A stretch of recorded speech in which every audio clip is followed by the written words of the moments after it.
Vous êtes sur Radio Camping, la chaîne faite par et pour les acteurs du camping. Radio Camping, c'est le plein d'apprentissage de la part de personnes qui font le camping. Gérants, fournisseurs, partenaires, des discussions à cœur ouvert qui vous feront découvrir l'envers du décor et bien plus encore.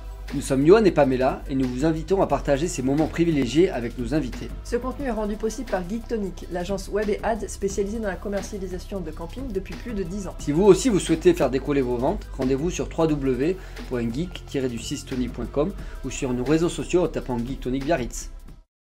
Bonjour à toutes et à tous, bonjour Emmanuel. Bonjour Johan, merci de m'accueillir. De rien, avec plaisir. Alors aujourd'hui on fait un épisode un petit peu particulier, c'est qu'on va interviewer Emmanuel Brault qui est le fondateur de Explo. Il se trouve que j'ai un petit lien avec cette entreprise parce que je les ai découverts sur LinkedIn, je teasais un peu, je les ai découverts sur LinkedIn, ma sœur a fait le tour du monde en vélo et du coup j'ai vraiment aimé le concept. Je vous en dis pas plus sur le concept que va nous présenter Emmanuel. Mais en tout cas, dès que j'ai vu une jeune start-up de Station F à Paris, dès que j'ai vu qu'ils ouvraient le capital, on s'est contacté parce que pour moi, c'est un mode de vacances d'avenir qui va vraiment faire bouger les lignes les prochaines années. C'est pour ça que vous, en tant que gestionnaire de camping, je voulais vous en parler.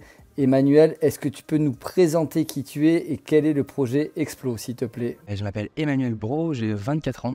Je suis sixième d'une famille de 7 enfants. J'ai fait une formation d'ingénieur dans le nord de la France, à Lille. Suite de cette formation, je me suis lancé dans l'entrepreneuriat direct. Parce que j'avais deux passions, c'était l'entrepreneuriat, l'aventure et le voyage à vélo. Du coup, je me suis mis en tête de démocratiser ce mode de voyage fabuleux en créant Explo, donc, qui est le Waze du voyage à vélo. Je l'ai créé avec l'associé Augustin. C'est le Waze du voyage à vélo, c'est une application mobile qui regroupe tout ce dont tu as besoin en voyageur à vélo.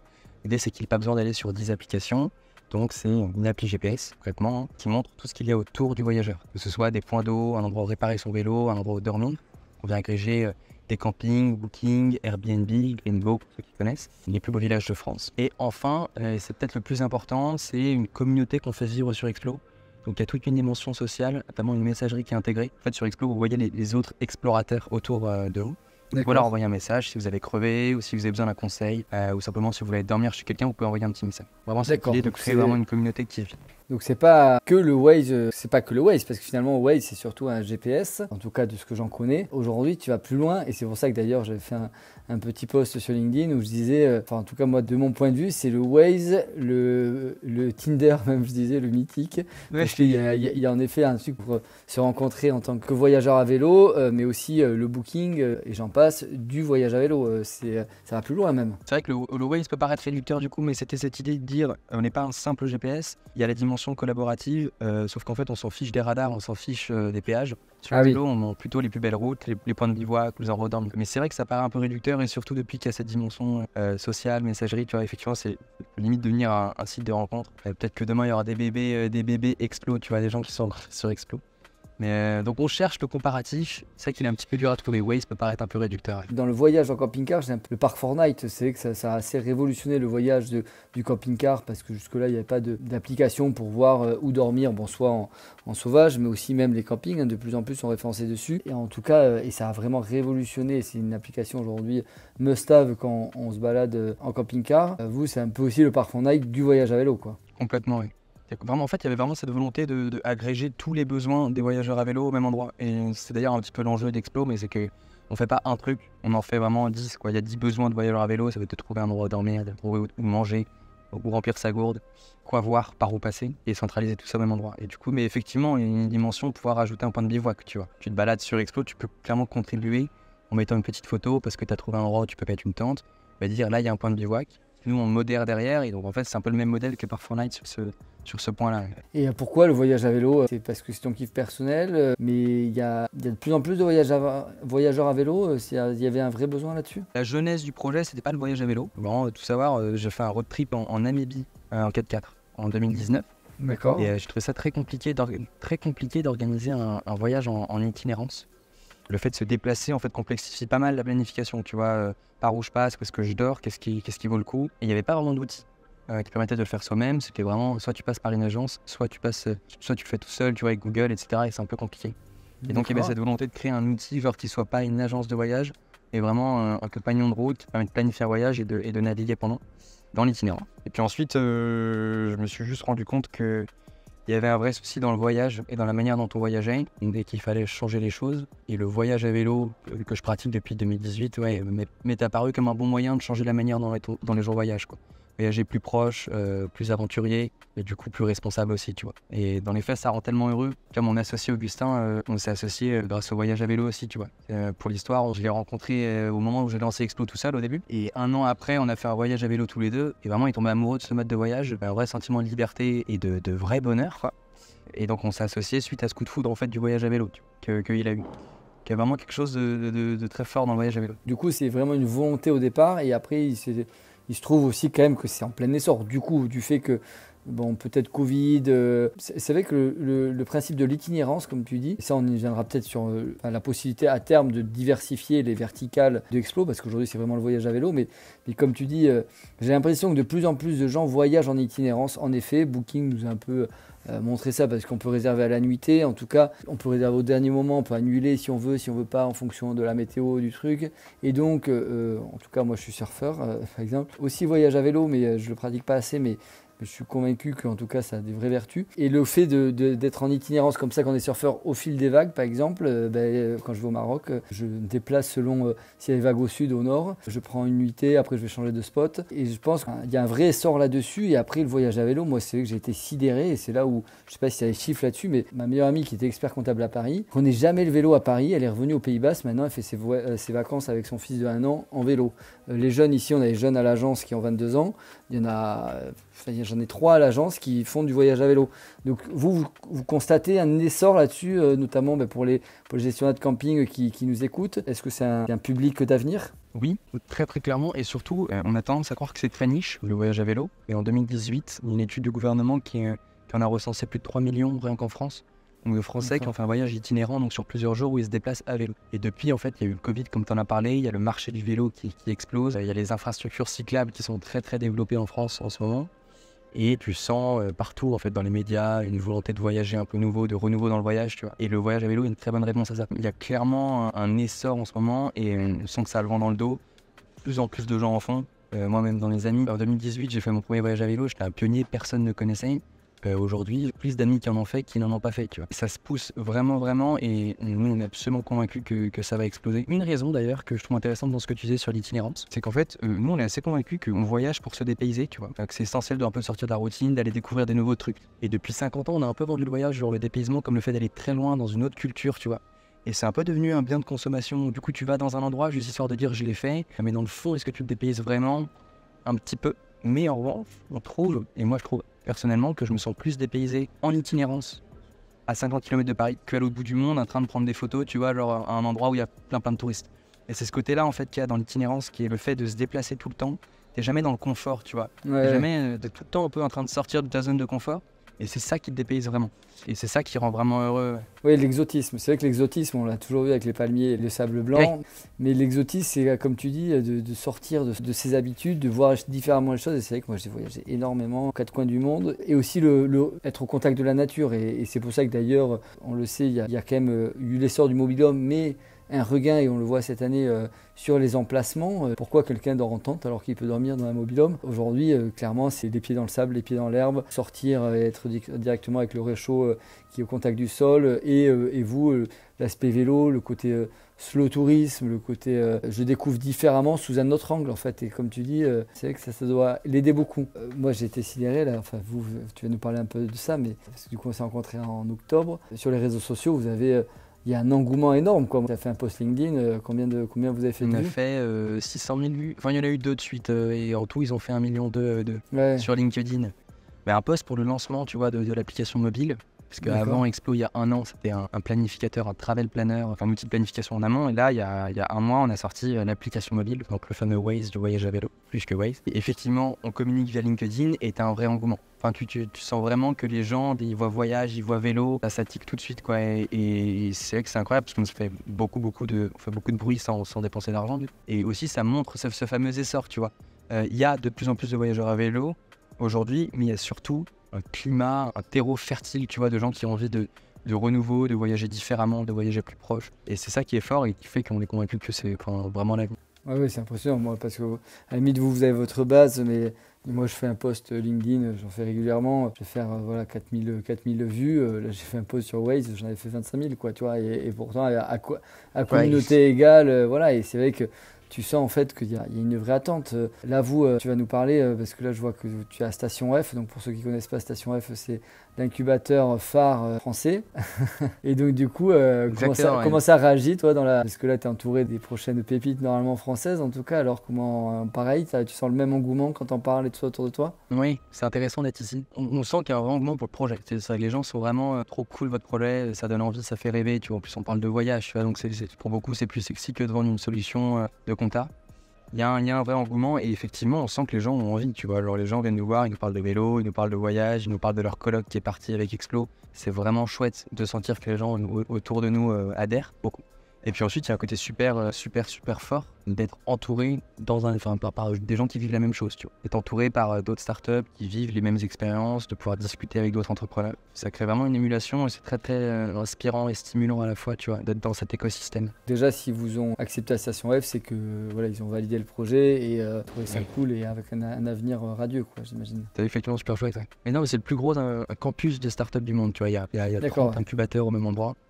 Et là, dans l'endroit où je te parle, il y a 1000 startups en tout. Et effectivement, c'est un peu un label de Station F, tu vois. Ouais. Un peu le HEC des startups. Donc c'est vrai que c'est chouette. Il y a un côté un peu reconnaissance, tu vois. Ouais, pour rentrer, c'est pas voilà, il y en a beaucoup, mais il y a encore plus de candidats et t'es passé devant un jury, ils ont validé le projet. Ouais, non, carrément. Et nous, on était 9 à être pris dans la 9 startups à être pris sur 100 qui étaient admissibles, tu vois, et donc plusieurs centaines de dossiers à la base. Donc il y a vraiment une vraie sélection qui est faite, c'est assez sélectif.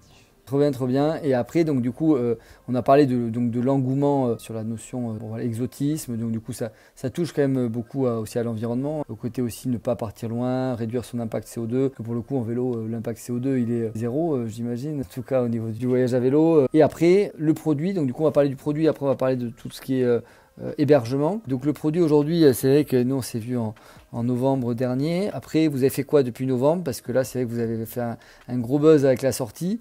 Donc, on va parler du produit, les features, etc. Et puis après, sur comment pouvoir annoncer, par exemple, comment on pourra être visible sur Point Camping, par exemple. Est-ce que tu peux nous en dire plus? Qu'est-ce qui s'est passé depuis novembre dans votre garage, puis à Station F et maintenant sur la sortie? Et quels sont les projets à venir? Déjà, je vais juste commencer par te dire ce que c'était Explo en novembre. C'était un site internet, donc version ordinateur, qui te permet de planifier un voyage à vélo tout seul sans qu'un agent te le fasse pour toi. Donc c'était un outil qui permet de tracer un itinéraire, de le découper en étapes et de trouver des bookings, des Airbnb, des hébergements et des lieux d'intérêt. En gros, c'était à peu près ça. C'était tout cassé parce que c'était un MVP, qui est la première version qu'on avait faite. C'était pas terrible. MVP, si tu peux dire. C'est Minimum Valuable Product. Ça veut dire en gros le produit avec le moins de features possible pour qu'on capte un peu la valeur de ce que tu veux faire. C'est ce qui permet de montrer ce que tu veux faire, mais généralement c'est très cassé, c'est un tout petit peu après le prototype, tu vois. C'est censé fonctionner, mais c'est pas dingue. Donc depuis novembre, ce qu'on a fait, c'est deux choses. La première, c'est qu'on a refait de fond en comble ce planificateur de voyage à vélo. On l'a fait beaucoup plus intuitif, on a rajouté beaucoup plus rapide aussi. On a ajouté plein de fonctionnalités comme le découpage vraiment en étapes. On a rajouté plein d'autres partenaires, Gringo, les campings, Airbnb n'était pas encore là, donc on a rajouté Airbnb, on a rajouté les plus beaux villages de France. Enfin, on est venu rajouter beaucoup de contenu. Du coup, on a refait de fond en comble ce planificateur. Quand vous dites on, c'est toi et qui? Donc juste rapido, dans le staff, il y a qui aujourd'hui? Il y a mon associé Augustin, donc, qui est cofondateur, et qui m'a rejoint il y a un an maintenant. Et on avait, donc comme on a levé des fonds l'été dernier, on a pu recruter pendant 2-3 mois un développeur web en freelance, qui nous a aidé justement à recoder, à coder mieux, tu vois, à avoir un produit beaucoup plus stable, beaucoup plus rapide, avec des meilleures bases, quoi. Donc on a refait en fait tout de fond en comble avec lui. Puis ensuite il est resté genre 2 mois, tu vois. 2-3 mois, après on n'avait plus vraiment besoin parce qu'on avait progressé aussi avec lui. Et donc en fait juste, on avait un planificateur, mais les gens nous disaient bon vous êtes mignons, mais je voyage pas à vélo avec un ordinateur. Donc on s'est mis en tête de faire une application mobile et c'était le gros du travail depuis janvier. Tu vois. Depuis janvier, on s'est dit on va faire une application mobile. L'idée du planificateur, c'est que c'était en amont. L'idée de l'application mobile, c'est pendant le voyage. Tu vois. C'est vraiment d'avoir un compagnon de route en temps réel qui te géolocalise du coup, comme Google Maps, sauf que c'est pour le vélo, donc ça te fait des itinéraires à vélo, pensée vélo. Tu vois toutes les stades de l'itinéraire, ça te permet de naviguer aussi. Et pareil, en fait, autour de toi, voir les endroits qui valent le détour, tu vois. Que ce soit une jolie route, que ce soit un beau village ou alors un point d'eau, tu vois. Et pareil, pouvoir rechercher ou dormir. Donc c'est vraiment des marqueurs sur une carte. En fait, tu es géolocalisé autour de toi, tu vois. Ah ben là, à 2 km, il y a un super camping ou un tel endroit. Tu vois. Il y avait cette volonté vraiment de toujours tout centraliser au même endroit et de créer des synergies entre l'itinéraire, les hébergements, les lieux d'intérêt, la notion de voyage qui a une date de début, une date de fin, découpage en étapes. Et donc c'était vraiment ça le gros chantier de 2023. Créer cette application mobile que les gens demandaient tous, tu vois. Et là on l'a sorti du coup en mai dernier, le 20 mai. Ça fait un bon mois là et on est content parce que ça change un peu la donne. Quand on dit application mobile, c'est Android et Apple, les deux? Oui, Android et iOS. Du coup, c'est un gros développement, j'imagine. Parce que quels sont les enjeux quand on développe une application comme ça? Quelles sont les complications? Est-ce que c'est de se connecter à des outils tiers? Est-ce que c'est le fait que ce soit fluide, qu'il y ait des serveurs qui tiennent? Quels sont les enjeux? Premier enjeu, et c'est juste qu'en fait, là aujourd'hui, je peux te le dire, parce que moi j'ai aussi beaucoup touché à la TL, même si j'y touche plus trop aujourd'hui, c'est que c'est très facile de faire un site internet en comparaison.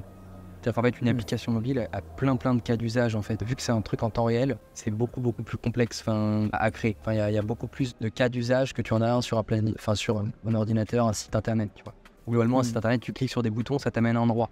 Pour faire très simple. Là, tu cliques sur des marqueurs, tu zoomes, tu dézoomes. Il y a plein de complexités qu'il peut y avoir. Réussir à faire ça, déjà, c'est compliqué, mais en plus, d'avoir très fluide et intuitif dans un petit espace qui est comme ça. Parce qu'un téléphone, c'est pas très grand. C'est ça qui était vraiment compliqué, tu vois. Ensuite, tout ce qui va être connexion aux outils tiers, c'est pas le fait de se connecter à des choses extérieures qui est très difficile. C'était vraiment juste développer le code, tu vois, d'une application mobile qui soit fluide, qui soit intuitif, qui soit rapide et qui centralise plein de fonctionnalités sans que ce soit non plus une usine à gaz, tu vois. Ok, ouais, parce que c'est vrai que c'est assez... Enfin, moi, j'ai été sidéré de la fluidité, justement, quoi. C'est-à-dire que ça accroche à aucun moment, il n'y a pas de latence entre le chargement. Je ne sais pas si on t'a retourné ça et si c'est assez unique pour une application, mais en tout cas, surtout pour une application faite par deux personnes, quoi. Moi, en tout cas, j'étais assez étonné de ça, quoi. Mais c'est vrai que ça c'est chouette. On a eu des bons retours, tu vois. Et encore là, on sort une mise à jour demain, beaucoup plus fluide, beaucoup plus intuitive aussi, qui va encore améliorer le truc. Pour revenir sur les fonctionnalités, et puis après on va voir un peu le modèle justement économique, comment s'inscrire, comment est-ce que c'est payant aujourd'hui. Donc au niveau des fonctionnalités, vous êtes connecté donc à Airbnb, à Booking, à Gringo. Si tu peux faire un laïus un peu sur Gringo aussi et les plus beaux villages de France, je ne sais plus si c'est Gringo justement, et les campings. Alors est-ce que tu peux nous faire un tour d'horizon pour finir sur justement la notion de camping? Donc du coup on peut réserver un hébergement, une nuitée en Booking, pareil sur l'appartement, etc. depuis l'application, c'est ça? La réservation, le paiement va s'effectuer sur le site tiers, donc on va te rediriger sur l'hébergement Booking, mais tu peux le trouver. Tous les hébergements Booking disponibles autour de toi à une date donnée pour un nombre de personnes donné et dans une fourchette de prix donnée. Donc en fait, on vient agréger au même endroit Booking d'une part, Airbnb comme tu dis, Gringo qui est l'équivalent français de Booking et Airbnb, avec une dimension très responsable, plus équitable. Ils prennent une moins grosse commission, etc. Qui est une start-up un petit peu plus avancée que nous, mais on est un peu dans le même jus, tu vois, de tourisme durable, etc. Et on s'entend bien avec eux. Tu peux. C'est intéressant à savoir parce que Gringo, c'est vrai que tu vois, nous, qui est beaucoup dans le camping, on ne connaissait pas Gringo. Aujourd'hui, donc c'est pour tout ce qui est appartement, hôtel, aussi camping, on peut se commercialiser sur Gringo. Et en deux mots, le modèle économique, du coup, c'est que au niveau des commissions, ils sont plus vertueux. Ça peut dire rapidement, au-delà du fait que ce soit français. Ouais, en gros, je crois qu'ils ont déjà une démarche de sélection d'hébergement qui est responsable. Donc, je sais pas s'ils prennent des campings, tu vois. Je pense pas que c'est pas un site de référencement genre d'hôtel de masse, mais plutôt de sélection d'hébergements qui sont responsables dans une démarche écologique. D'accord. Du coup, tu as plein de petits mobilhomes ou des trucs un peu sympas. Je sais pas s'ils font les campings, tu vois, pour te dire. Ils ont plus de 5000 logements aujourd'hui. Et ensuite, pour ce qui est de la commission, il me semble que Booking prend entre 20 et 30%, si je dis pas de bêtises, entre 15 et 30. Et Gringo, ils prennent 10% de commission. Oui, parce que c'est vrai que 30%, en tout cas 25%, parce que dans des villes comme Paris, par exemple, où c'est pas parce qu'on est référencé, il y a des mises en avant qui sont indispensables pour que les gens n'ont pas la 10e page de Booking. Il y a des commissions qui sont qu'on ne connaît pas forcément dans le camping, parce que Booking est dans le camping, mais il y a des commissions plus restreintes. Par contre, c'est vrai que sur la partie hôtellerie, il paraît que ça peut monter assez fort. D'accord pour cette partie-là. Et après, donc du coup, Gringo, et ensuite, tu disais point de bivouac? Oui, après, il y a les points de bivouac, mais en fait, il y a aussi cette idée sur Expo de contribution des utilisateurs, tu vois. Donc, il y a c'est-à-dire que les utilisateurs peuvent renseigner un lieu qu'ils ont découvert. Un beau paysage, un joli village, une belle route ou un point de bivouac. D'accord. Donc en fait, il y a le contenu qu'apportent nos utilisateurs et il y a le contenu qu'on va chercher avec des partenariats comme Booking, Airbnb, Gringo, les campings. On est avec cet ouvert, on est connecté à cet ouvert. Ouais. Pour remonter sur Gringo, il faut être connecté à cet ouvert et donc Secure Holiday, avoir en tout cas ce qu'ils appellent un pack premium. C'est vrai qu'il y a des campings qui sont pas forcément clients pour leur site web de site ouvert, mais qui ont accès via leur Fédé ou qui peuvent rentrer une fiche justement, notamment par exemple pour remonter chez vous, parce que ça doit passer forcément. Il faut avoir les stocks qui soient communiqués sur cette plateforme pour monter, parce que en gros il y a une deuxième plateforme qui s'appelle Sequoia Soft qui est Season. Là-dessus, il n'y a pas de connectique entre la deuxième grosse plateforme qui est Season et vous. Il n'y en a pas encore, mais vu que tu me le dis, je vais le noter. Écoute, on va regarder ça. En tout cas, c'est pas en place sur Explo aujourd'hui, c'est un truc qu'on peut mettre en place s'il faut. Mais du coup, oui, pour être référencé sur Explo, en fait, il faut être référencé par ses partenaires pour l'instant. Après, je sais pas si on en parlera après ou maintenant, mais on a cette idée justement d'aller mettre des partenaires que nous, on sélectionne, donc des partenaires directs avec nous. On met un trait complètement en avant, tu vois, donc ils ne seraient pas noyés dans la masse de Booking, Airbnb, etc. Mais qu'on mettrait vraiment en avant en disant, ça, c'est un hébergement, ça, c'est un camping que Explo a choisi parce qu'il est dans une démarche vélo, parce qu'on l'aime bien et aussi parce qu'il nous permet de nous rémunérer.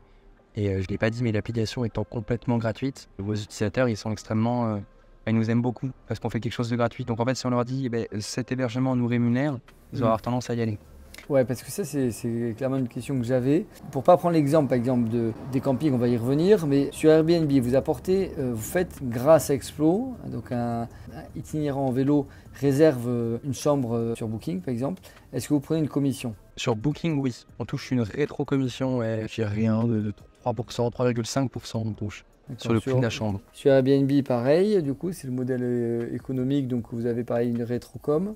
Pas sur Airbnb, non. Voilà, que sur les deux seuls partenaires qui nous rémunèrent, c'est Booking et c'est ouvert. Et c'est ouvert aussi, donc vous rémunère sur un pourcentage de la résa. Le fait, parce qu'on va parler des mises en avant, mais du coup, déjà le fait de remonter sur Explo, du coup, pour le camping, ça va être faire une résa, donc du chiffre d'affaires.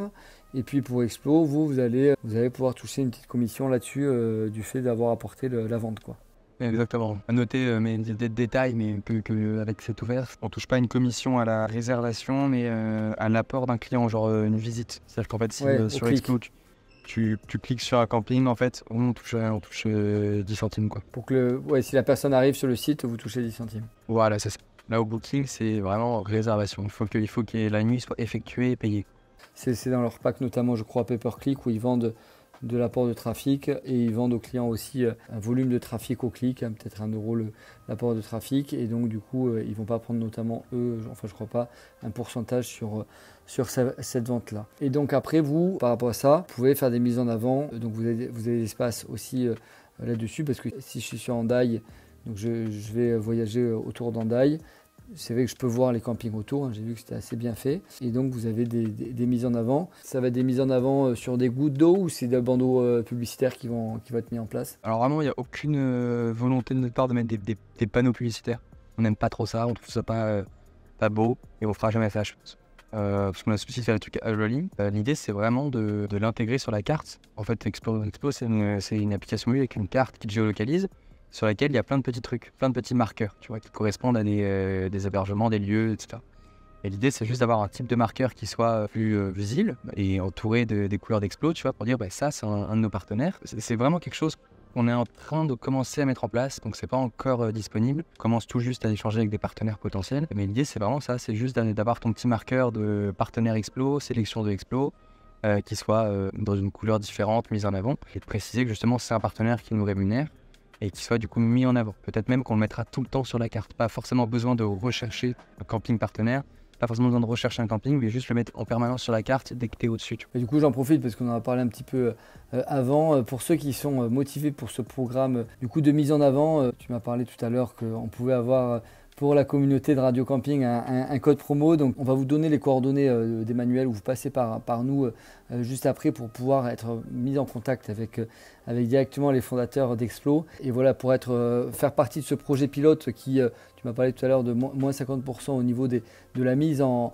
test de cette mise en avant. N'hésitez pas en tout cas à contacter Emmanuel en disant Radio Explo pour bénéficier de ça, voir les tarifs un petit peu. Là, vous êtes en train de les affiner. J'imagine en plus que ça va aller vite, donc vous allez vite avoir le cadre de cette mise en avant parce que vous êtes à l'aube de la saison, donc c'est pour ça que vous devez être à fond et que ça va être très prochain, quoi, très prochainement. Suite à ça, qu'est-ce que c'est Explo, la communauté justement dont tu parlais qu'est-ce que c'est quels sont vos targets fin d'été en termes de nombre d'utilisateurs, de trafic sur l'application voilà, quels sont les projets à ce niveau-là? Les projets sont un peu ambitieux en termes de trafic. Donc on a lancé l'application mobile il y a un mois. Elle a déjà été téléchargée près de 20 000 fois, donc par 20 000 personnes. Et ensuite, nous, ce qui nous intéresse, c'est pas tant les gens qui téléchargent l'application, mais c'est les gens qui ont créé un compte sur Explo, que ce soit sur l'application ou sur le planificateur. Et là, aujourd'hui, on a 23 000 explorateurs, donc de personnes qui ont créé un compte, donc qui utilisent Explo. Et ce chiffre, notre objectif, c'est d'en avoir 100 000 le 31 août. On est dans une vraie logique de croissance et d'acquisition en ce moment, et donc grossir notre nombre d'utilisateurs, et donc de créer cette vraie communauté de voyageurs à vélo qui vivent sur Explo, qui se voient sur Explo, qui peuvent s'envoyer des messages sur Explo.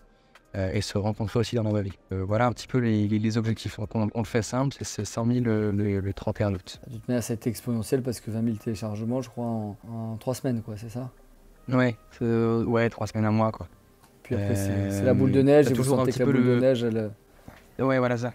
Ça, c'est chouette. Mais tu sens que tu as toujours quand même ce côté gros pic du début, parce que tu as l'effet d'annonce, tu vois, donc du coup, tu as plein de gens qui vont d'un coup. Et ensuite, ça redescend toujours un petit peu, et l'idée, c'est vraiment de réussir à garder une croissance un peu comme ça, et puis ensuite ça part vraiment au flash vers le. Et donc on est en train de mettre en place des stratégies un peu marketing, des petits coups de communication, on est en train de faire des. Oui, parce que pour l'instant vous n'avez pas fait énormément de choses, quoi. C'est vrai que vous étiez la tête dans le guidon, en tout cas vous êtes sorti ça à gros pavé dans la mare, ça buzzait, et maintenant j'ai vu relations de presse et tout ça pour être national, voire international, en tout cas l'évidence. Donc là aujourd'hui le but c'est d'être incontournable à ce niveau-là, parce que pour Memo ça n'existe pas, quoi. Aujourd'hui c'est là où on identifie une start-up innovante. Donc aujourd'hui ça n'existe pas, en France, ça n'existe pas nulle part ailleurs, un tel outil. Par exemple, je sais qu'il y avait Komoot, mais Komoot c'est très niché sur la partie. Parce que là, on parle de cyclo-randonneur, on ne parle pas de rando VTT. C'est quand même à différencier, c'est ça? Il y a effectivement personne qui fait la même chose. En tout cas, on n'a pas créé Explo pour copier quelque chose d'existant. En revanche, il y a 2 concurrents qui sont des applications destination qui peuvent être utilisées par des voyageurs à vélo. C'est GeoVélo et Komoot, comme tu disais. Notre vraie différence, c'est que nous, on fait du voyage, quoi. En fait, on ne fait pas du vélo comme GeoVélo, du cyclisme. Et Komoot, plus de la randonnée ou de l'aventure du dimanche, tu vois. Mais nous, on est vraiment dans une dimension de voyage. Partir plusieurs jours pour trouver où dormir, tu vois, donc se connecter à autant d'hébergeurs, ça n'existe pas. Et également, on est bon sur la communauté, donc le fait de voir les voyageurs à vélo autour de soi, créer une communauté, pas juste de gens qui, comme sur Facebook, vont se parler, mais de gens qui vont vraiment se rencontrer dans la vraie vie. Et on croit beaucoup à ça. À la fois, on trouve que c'est super chouette, tu vois, de pouvoir envoyer un message à un voyageur à vélo pour qu'il te dépanne une rustine parce que t'as crevé. Et en même temps, il y a un côté aussi très viral, tu vois, c'est-à-dire que c'est un peu là où ça se passe. En fait, on essaye de nous créer un truc où les voyageurs à vélo se disent c'est sur Explo que ça se passe et ils amènent tous leurs copains dedans. On peut ça l'idée. D'accord. Je veux juste dire un dernier truc parce que c'est vrai qu'on avait beaucoup la tête dans le guidon, mais parce qu'en fait, on est convaincu d'une chose, c'est que créer le meilleur des produits, c'est vraiment le meilleur des marketing. Et en fait, on est convaincu que si on a un produit super qui répond vraiment à un projet, à un besoin et que les gens adorent, en fait, t'as tout, tu vois. Et ensuite, le marketing, c'est du vent pour nous, tu vois. Donc en fait, si tu souffles sur des braises, ça fait un feu de forêt, mais si tu souffles sur rien, ça fait rien. Donc vraiment, on avait cette volonté de créer un produit vraiment, vraiment chouette, que les gens adorent. Et c'est pas encore complètement fini, mais on commence à sentir que ça prend. Donc parce on commence à souffler. Aujourd'hui, là, à court terme, le fait de qu'est-ce qu'il faut valider pour que ce soit vraiment mieux et vraiment utilisable dès le 15 juillet là, pour les voyages à vélo. En tout cas, qu'est-ce qui manquerait pour faire l'application parfaite? Il manque la nouvelle mise à jour là qu'on sort demain, parce que là depuis un mois on n'a rien sorti. En gros depuis un mois on a pris tous les retours du lancement et on a priorisé, on a identifié vraiment les problèmes. Là on ressort une version demain qui est beaucoup plus intuitive, il y a plein de nouvelles fonctionnalités, genre exporter un GPS, etc. Planifier, enregistrer, enfin il y a plein de nouveaux trucs. En termes de features ça va pas paraître impressionnant, mais en termes d'expérience utilisateur c'est beaucoup plus intuitif, beaucoup plus compréhensible. Donc il manque ça d'une part, et ensuite il manque tous les features qu'on veut développer sur l'aspect communauté. Il y a une messagerie, tu peux voir les voyageurs à vélo autour de toi, ça c'est super cool, et on veut le pousser beaucoup plus loin. L'idée c'est que tu puisses aller dormir chez les gens, donc envoyer un message, enfin vraiment que des voyageurs à vélo puissent dire moi j'habite à tel endroit, et actuellement je suis disponible pour accueillir des voyageurs à vélo. Tout ce côté un peu rencontre. C'est un exemple de feature qu'on veut développer, mais il y en a plein comme ça dans cette lignée de communauté, de gens qui s'échangent des voyages, qui se rencontrent vraiment. Et on pense que c'est ça qui manque et surtout qui nous différenciera le plus. En tout cas, c'est pas mal parce que c'est vrai que vous l'avez sorti et comme vous dites, c'était quand même déjà très fonctionnel. Il y a juste un point que j'ai vu qui était relevé et que je Je me posais aussi en question, je me posais la question, il y a 3 possibilités de voyage, il y a goudronné, direct ou sentier, il me semble, et peut-être les véloroutes qui n'étaient pas très bien tracées. Vous êtes où de ce point-là? On a un bien meilleur moteur d'itinéraire que l'année dernière. Et du coup, ce qu'il faut savoir, c'est juste qu'il y a 1 an, en gros, tu tapais un itinéraire entre Orléans et Angers, tu faisais passer tout droit alors qu'il y a une véloroute qui passe entre Orléans et Angers qui longe la Loire. D'accord. Donc on a changé de moteur d'itinéraire, tu vois, Augustin a fait, du coup maintenant il est plus intelligent, donc il passe le long des véloroutes. Il n'est pas parfaitement optimisé encore. Il y a des moments où tu vois, il ne va pas suivre à la perfection la véloroute. On a fait le choix de se dire, c'est très complexe à faire, c'est faisable en soi, Ouais, d'accord. mais on a fait le choix de se dire que notre vraie valeur n'était pas là.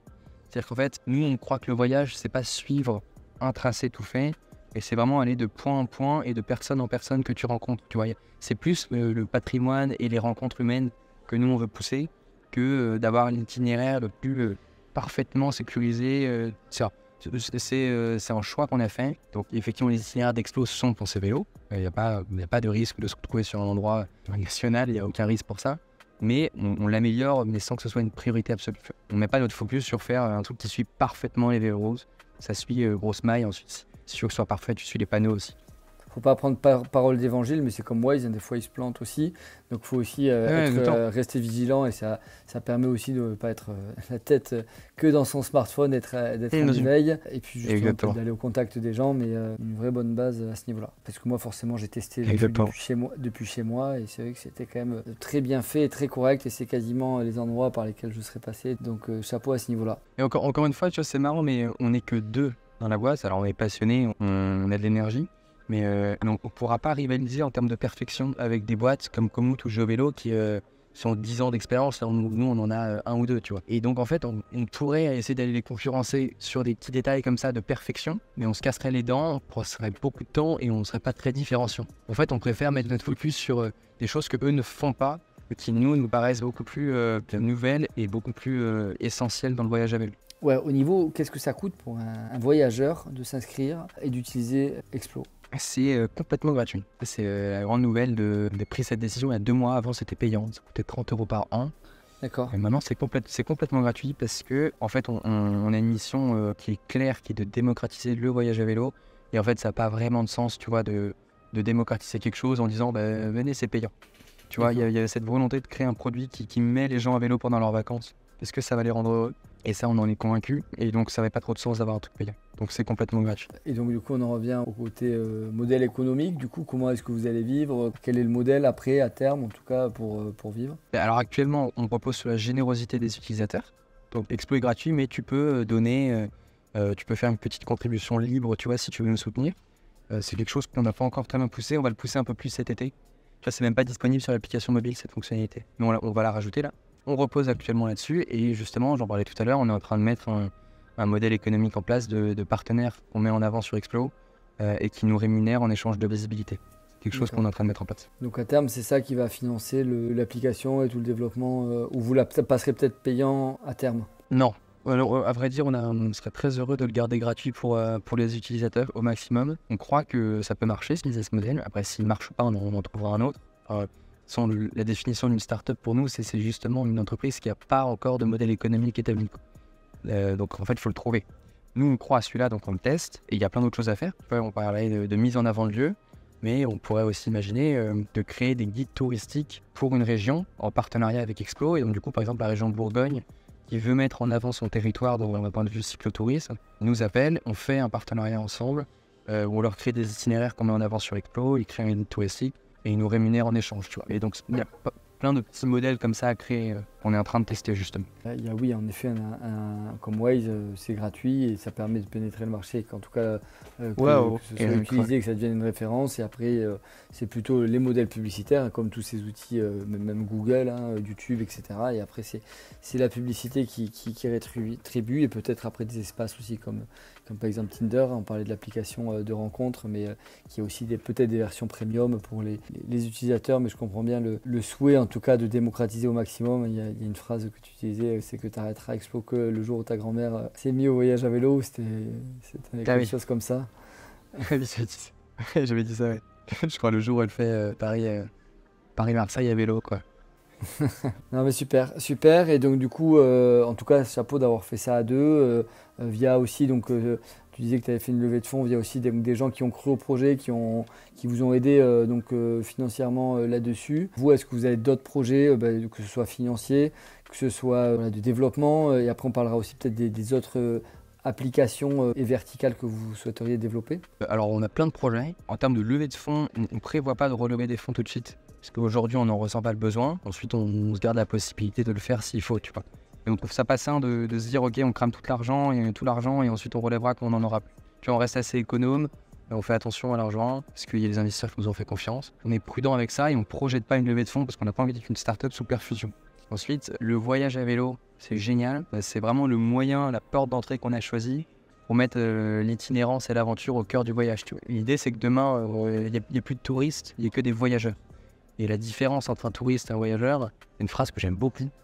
C'est le touriste voit ce qu'il est venu voir, le voyageur voit ce qu'il voit. Et c'est ce côté un peu s'abandonner, partir, juste se déplacer et pas forcément trop prévoir, qu'on trouve extraordinaire et qu'on veut vraiment pousser. Et le voyage à vélo, c'est une porte d'entrée. Et tu parlais de vertical, mais ça peut le pousser sur plein de choses, tu vois. Tu peux voyager à pied, tu peux voyager en moto si tu veux, tu peux voyager même en voiture. C'est toujours moins bien, je trouve, parce que tu vas trop vite. Il y a une dimension assez écologique, mais c'est juste de se dire que le voyage, c'est juste le fait de partir, de bouger. Et ce côté explo, tu vois, ça fait pas vélo, ça fait vraiment explorateur, aventure, tu vois. Et en fait, à terme, tu vois, on a envie d'être l'application des aventuriers, tu vois, des voyageurs au sens vrai voyage, pas de tourisme, tu vois. La personne qui se déplace. Mais donc, il y a plein de verticales à développer. Après, on reste les pieds sur terre. On préfère faire quelque chose de ciblé très bien que de faire tout un peu moyen. Et donc, on se concentre sur le voyage à vélo. Donc, le projet, ça va être d'aller aussi à l'international. Donc là, l'application est disponible partout dans le monde. C'est-à-dire, tu peux tracer un itinéraire aux États-Unis à vélo. Ça, c'est chouette aussi. Ça nous différencie de quelques concurrents. Mais voilà, on n'a pas communiqué là-bas. On n'a pas mis beaucoup de contenu ailleurs qu'en France. Donc, il y aura vraiment cette volonté aussi d'aller à l'international. C'est rapidement sur le voyage à vélo. Et ensuite, après, d'étendre ce modèle d'explorateur, en fait, c'est un peu pour nous les voyageurs de demain, tu vois, et de l'étendre en fait à tout type de voyageurs. Oui, parce que finalement, aujourd'hui, les outils que vous avez utilisés, que ce soit le GPS, que ce soit la partie hébergement, notamment forcément avec les Booking, Airbnb, donc peut-être pas assez ouvert, quoique, ils sont sur l'Europe quand même très bien implantés. Aujourd'hui, voilà, c'est accessible partout, c'est pas quelque chose qui est uniquement dans l'Hexagone. Exactement, c'est accessible partout. Et en plus, le truc super chouette, c'est que ce qu'on est en train de créer, et c'est très très facile de changer de moyen de transport, tu vois. On peut très bien dire que demain, Explo, c'est aussi pour les randonneurs, tu vois, pour les gens qui marchent. Ça colle à l'itinérance. C'est juste qu'on a focus voyage à vélo, et si on se projette beaucoup plus long terme, c'est très facile à dupliquer en fait, et à ouvrir aux randonneurs. Après, il y a quand même le côté... Voilà, tout ce qui est GR10, il faudra connecter une autre API, j'imagine, qui a un GPS où il y a tout ça qui est référencé, quoi. Non, justement, c'est ça que je veux dire, c'est qu'en fait, le moteur d'itinéraire qu'on calcule, tu lui donnes des profils, en fait. Tu peux lui dire, fais-moi un itinéraire pour les vélos, et les vélos, je veux qu'ils passent par ce type de route. Et ensuite, tu peux lui dire, maintenant, je crée un profil de randonneur, et je veux qu'il passe par ce type de route. Et comme le moteur d'itinéraire qu'on a, il connaît tout le monde entier, il connaît tous les points de la France... tous les points et en fait il connaît exactement toutes les routes, donc tu peux assez facilement en fait maintenant dupliquer Explo à un autre mode de voyage. Ça qui est cool. Le voilier, hein, ça pourrait être, moi je pensais à la verticale, le voilier aussi, voyage en bateau, mais bon, non mais pourquoi pas, mais Augustin est fan de bateau à voile en plus, donc il sera pas mécontent. Trop bien, trop bien. En tout cas, super intéressant. Merci de ce retour, de t'avoir en exclusivité. Alors, je sais que le programme est bien chargé justement pour les dernières fonctionnalités. Du coup, je voulais juste voir où est-ce qu'on peut te retrouver. Par exemple, sur les réseaux sociaux, ton mail, je pense qu'on pourra le mettre en descriptif. Où est-ce qu'on peut te retrouver? Le plus simple, c'est m'envoyer un mail ou un message sur LinkedIn. Bon, je pense que c'est ça le plus simple. Est-ce que tu as mon mail? Ouais. Si tu vas me le donner, je le mettrai dans le descriptif de l'épisode. Qui est-ce que tu verrais pour un prochain épisode de podcast qu'on pourrait inviter? On parlait de Gringo, Guillaume Jouffre, le cofondateur de Gringo que je connais bien. Ok, super. Que je connais bien. Trop bien. Si c'est le booking français écolo, ça me plaît bien, ça nous plaît bien. Donc avec plaisir. Ça marche. Ok, bon ben merci en J'espère, tout oui. cas Emmanuel pour tous ces détails, on en a peut-être oublié, donc si vous avez des questions, n'hésitez pas à nous envoyer un message, envoyer un message aussi à Emmanuel, je connais bien le projet aussi, donc on pourra en rediscuter, peut-être qu'on fera un point d'étape avec toi prochainement.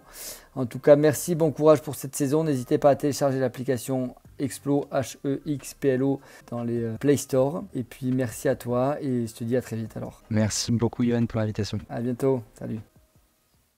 Si cet épisode vous a plu, vous pouvez le partager sur vos réseaux sociaux et vous abonner à la chaîne pour être notifié des prochaines vidéos. Un petit commentaire pour la force et rendez-vous autour de la piscine pour un geek tonic.